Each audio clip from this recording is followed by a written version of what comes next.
What do you think you'll be remembered for? What will be your legacy?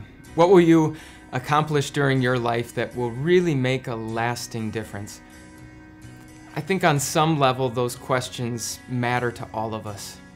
The thought of spending our lives working hard and stressing out and losing sleep, and then all of a sudden it's just done, doesn't really sit well with us. We want our lives to matter. We want to make a lasting difference. So how?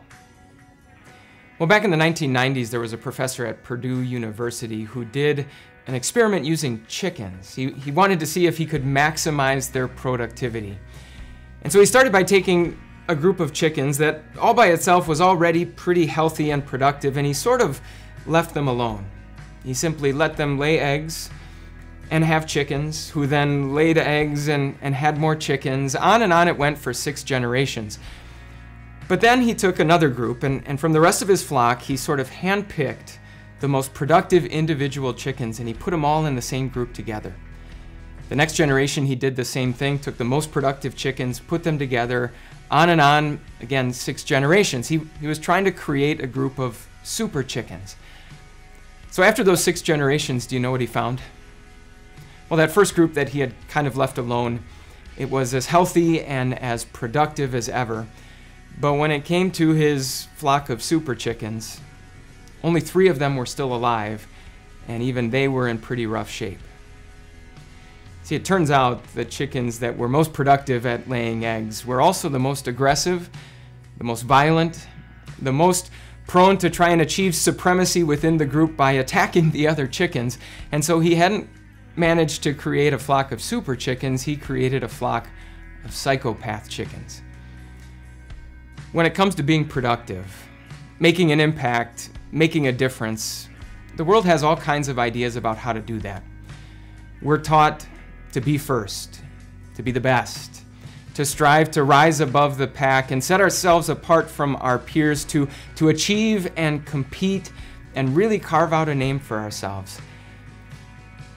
But so often God demonstrates that He works in just the opposite way.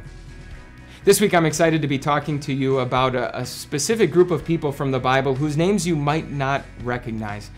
At the very least, if the Bible were a movie, you'd probably have to wait and wait and wait to see these people's names in the credits. And yet God used their very ordinary lives to accomplish extraordinary things. He used their small acts to have a huge impact. And the good news is you can be confident that God's going to do the same for you.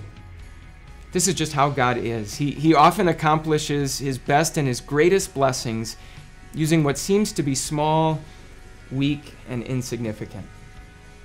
In fact, consider the life of Jesus. God used His lowly life, His humiliating death on the cross to accomplish salvation for the whole world. And that very same Jesus says this: "I am the vine, you are the branches. I chose you and appointed you so that you might go and bear fruit, fruit that will last." Any life that is connected to Jesus is bound to make a difference.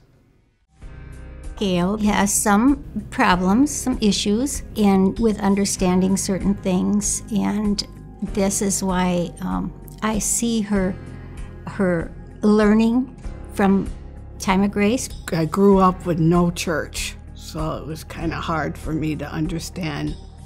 Didn't know the Bible at all. I was totally lost. Pastor Jeske makes it easier to understand.